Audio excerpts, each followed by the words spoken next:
You know that moment when you are finally trying to invest, you open your brokerage account, type in ETF, and suddenly you feel like you are trying to decode ancient hieroglyphs? VUAA, VWCE, QDVE, ANAV, and 3,000 more. It's like alphabet soup, right? Here's the thing.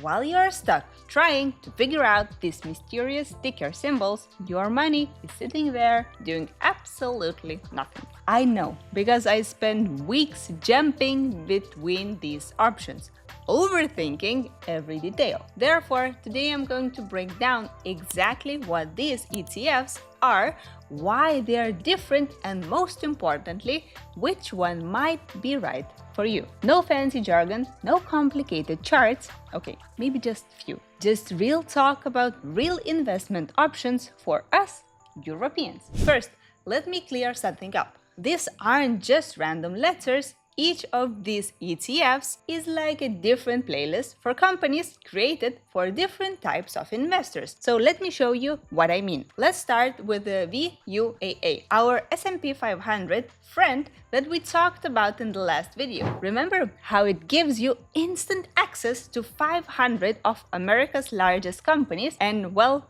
that's just the beginning of our story. But what if I told you there's an ETF that gives you access to not just 500 American companies, but over 3,000 companies from around the world? And that's VWCE, the Vanguard FTSE All-World ETF. Over 3,000 companies coverage across 49 countries, both in developed and emerging markets. And now here's something fascinating. While VUAA is like ordering a delicious American burger, VWCE is like having an entire international food court at your disposal. You get a taste of everything: American tech giants, European luxury brands, Asian technology leaders, and even emerging market champions. But what about sector-specific ETFs? This is where it gets interesting. Let's look at the iShares S&P 500 Information Technology Sector ETF. This ETF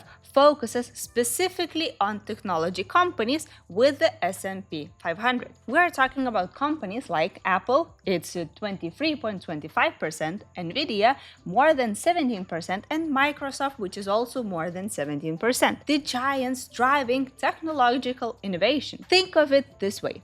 If VUAA is like buying a ticket to the entire American economy show, this tech sector ETF is like getting VIP access to just the technology stage, with 98% invested in technology. So it's pure play on the tech sector. But here's what's fascinating: just the top 3 companies make up over 58% of this ETF, and that's a lot of concentration in just a few companies, which means potentially higher returns but also higher risk. ANAV, this one's for tech enthusiasts. It tracks the Nasdaq 100, home of some of the world's most innovative companies. Think like Tesla, Netflix, Nvidia, the companies shaping our future. Here's something crucial that most people won't tell you. Buying multiple ETFs that track similar companies isn't diversification, it's duplication. So let me show you why. When you buy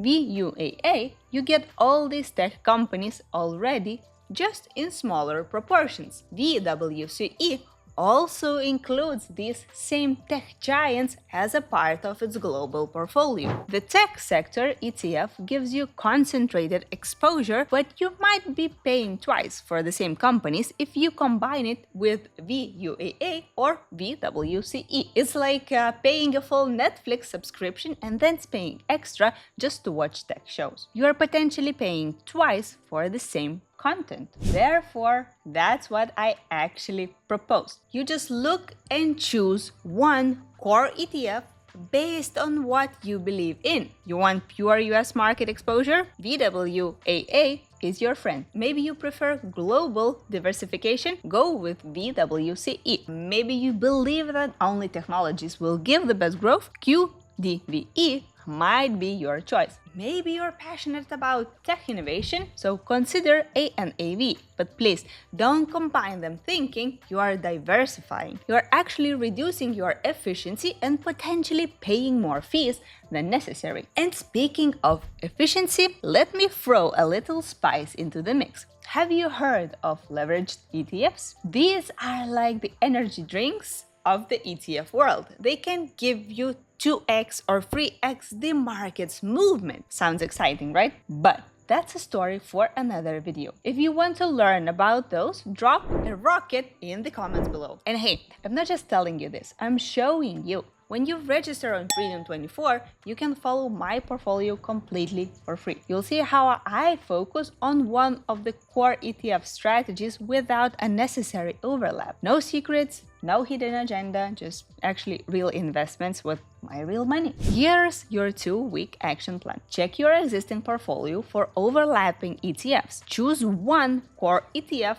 that aligns with your investment beliefs. Set up your monthly investment amount and try following my portfolio to see this focused strategy in action. In the next video, we're diving into the passports of ETFs. They are fact sheets and a document everyone who is little crazy about knowing everything has to know how to read. So drop a comment with which core ETF you're choosing to start and why. Remember, it's not about having the most ETFs, it's about having the right one for your goals. If you are still unsure about how ETFs work in general, check out my previous video right here. It will give you all the basics you need. So remember, the perfect ETF doesn't exist, but the perfect time to start investing is now. We are in this together, and I'll see you in just 2 weeks.